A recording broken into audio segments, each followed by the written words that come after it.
Assalamualaikum warahmatullahi wabarakatuh. Halo anak-anakku semua, apa kabarnya? Semoga kalian semuanya dalam keadaan sehat walaupun kita tidak bisa bertatapan belajar bersama di sekolahan, tapi kita bisa melaksanakannya secara daring seperti ini. Sebelumnya Bu Fitri dulu belum pernah mengajar ya di kelas 8 ya, perkenalan diri dulu biar katanya tak kenal maka tak sayang. Oke, perkenalkan, nama saya Ibu Fitria Kusumawati. Kalian bisa memanggil saya Ibu Fitri. Insya Allah saya akan mengampu mata pelajaran Bahasa Indonesia untuk 1 tahun ke depan, khususnya di kelas 9. Oke, materi pelajaran Bahasa Indonesia. Kalian pasti senang kan? Sudah tidak asing lagi dengan yang namanya pelajaran Bahasa Indonesia. Pelajaran yang sangat menyenangkan, atau mungkin ada yang bilang pelajaran yang sangat membosankan ya, karena selalu berisi cerita-cerita, tapi ini sebenarnya mengasyikkan. Apalagi di kurikulum 2013 ini kita belajar semuanya tentang teks. Apa itu teks? Nah, di materi pertama kelas 9 ini kita akan mempelajari tentang teks laporan percobaan.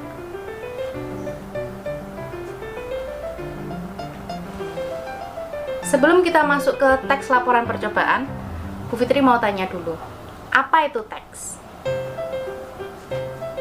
Menurut KBBI, teks adalah naskah yang berupa kata-kata asli dari pengarang. Teks atau orang juga sering menyebutnya wacana adalah materi yang akan banyak kita bicarakan, terutama di pelajaran Bahasa Indonesia ini. Di kelas 7, kelas 8 kalian sudah mengenal banyak sekali wacana. Apa saja? Coba diingat-ingat. Materi kelas 7 ada teks apa saja? Mulai dari teks deskripsi, teks laporan hasil observasi, ada cerpen dan sebagainya. Di kelas 8 pun seperti itu. Semuanya berbasis teks. Nah, di sini untuk materi yang pertama ini kita akan membahas tentang teks laporan hasil percobaan. Apa toh teks laporan hasil percobaan itu? Dari kalimatnya saja kita bisa lihat, teks laporan percobaan. Teks laporan berarti kita melaporkan, kita memberikan laporan hasil sesuatu yang sudah kita coba. Itu namanya teks laporan. Atau istilah lainnya, teks laporan percobaan adalah teks yang berisi paparan tentang tujuan, ada tujuannya, ada proses, dan ada hasilnya. Jadi teks laporan itu tulisan, laporan, bukan hanya lisan tapi berupa teks. Di sini yang isinya terdiri atas ada tujuannya, awalnya itu seperti apa, kemudian ada prosesnya, kemudian ada hasil, karena yang namanya percobaan itu pasti tujuannya untuk mencapai suatu hasil. Tujuan teks laporan hasil percobaan itu tadi untuk memberikan informasi kepada pembaca tentang hasil percobaan yang telah dibuat. Nah, untuk materi ini nanti kita tidak akan melakukan percobaan yang terlalu sulit, terlalu rumit. Kita akan melakukan beberapa percobaan sederhana. Intinya agar anak-anak nanti bisa membuat teksnya, laporannya. Setelah kalian melakukan percobaan, yang bisa saya laporkan itu seperti apa, yang harus saya tulis itu seperti apa. Untuk itu, kalian harus tahu struktur teks laporan percobaan.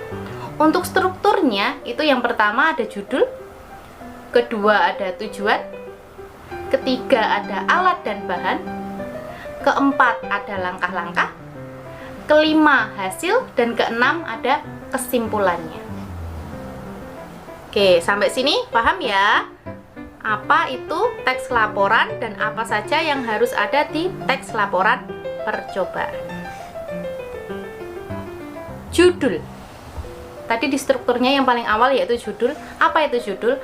Judul di sini dapat menunjukkan tentang objek penelitian dan dapat mewakili seluruh isi. Jadi ketika kita sudah melihat judul, itu diharapkan pembaca tahu maksud dari judul itu apa. Dari judul itu kita bisa tahu inti isinya ini nanti akan membahas tentang apa. Contohnya yang akan kita bahas di sini, yang salah satu contoh teksnya yaitu membuat slime sederhana. Slime tahu ya, kalian pasti tidak asing dengan slime yang seperti lem tapi bukan lem, yang bisa dimainkan anak-anak dan itu sangat mengasyikkan. Kemudian setelah judul ada tujuan. Bagian ini berisi tentang keinginan yang ingin dicapai. Kalian kan kalau mempunyai suatu percobaan pasti ada tujuannya. Pinginnya apa? Yang pingin kalian hasilkan itu apa? Itu ada di bagian tujuan. Contohnya tadi kan kita judulnya itu membuat slam secara sederhana ya. Jadi contoh tujuannya di sini agar kita menjadi lebih kreatif dan bisa berinovasi dalam hal kreativitas. Slam ini cara membuatnya sangat mudah sehingga dapat menghemat uang. Kadang kan slam kalian beli itu kan membutuhkan biaya, dan ini kita bisa membuatnya dengan biaya yang cukup murah. Setelah tujuan, yaitu struktur yang ketiga, alat dan bahan. Namanya percobaan itu pasti membutuhkan alat dan membutuhkan bahan. Alat itu media, sedangkan bahan itu bentuk materinya. Jadi alat dan bahan. Alatnya itu medianya, sedangkan bahannya itu materinya. Contohnya kalau di dalam judul yang kita buat ini tadi, cara membuat slam sederhana, alatnya itu sendok dan baskom yang kita butuhkan. Kemudian bahannya itu di sini ada lem, ada sampo berbagai merek silahkan, obat tetes mata, dan air. Struktur yang keempat yaitu adalah langkah-langkah. Kita sudah ada judul, kita sudah ada tujuan, kita sudah ada alat dan bahan. Harusnya kita apa? Ada langkah-langkahnya, caranya, tahap demi tahap yang harus kita lakukan. Laporannya percobaan itu harus dengan prosedur, harus sesuai dengan langkah-langkahnya. Yang pertama, kalau untuk cara membuat slam tadi, yang pertama, tuangkan lem ke dalam baskom.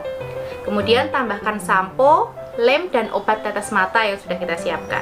Aduk hingga rata dan kental. Kemudian campurkan adonan nomor 2 tadi, yaitu sampo, lem, dan obat tetes mata. Kemudian aduk sampai kental kekentalan yang kita inginkan, dan jadilah slam yang akan bisa kita mainkan. Setelah ada langkah-langkahnya, pastinya ada. Setelah kita melakukan langkah-langkah, pastinya ada hasil. Hasil di sini adalah bagian yang berisi tentang uraian mengenai hasil percobaan. Contohnya tadi di sini. Kini, kamu memiliki slam yang murah untuk dimainkan dengan bahan yang ada. Di rumah, slam ini sangat populer di kalangan anak-anak pada saat ini. Iya, hampir anak-anak itu pasti senang memainkan slam, dan ini juga bisa diperjualbelikan. Struktur yang terakhir itu adalah simpulan. Apa itu simpulan? Simpulan adalah bagian yang berisi pendapat penulis atau peneliti terhadap percobaan yang dilakukan. Contohnya, dengan membuat slam sendiri, pengetahuan dan kreativitas akan bertambah. Di sisi lain juga dapat menghemat uang. Jadi simpulan di sini berisi tentang pendapat si penulis. Ketika kalian yang membuat teks laporan itu, berarti simpulan di sini berisi tentang pendapat kalian. Oke. Untuk materi teks laporan ini kita sudahi dulu sampai bagian struktur teks laporan. Besok kita lanjutkan ke unsur kebahasaan. Oke.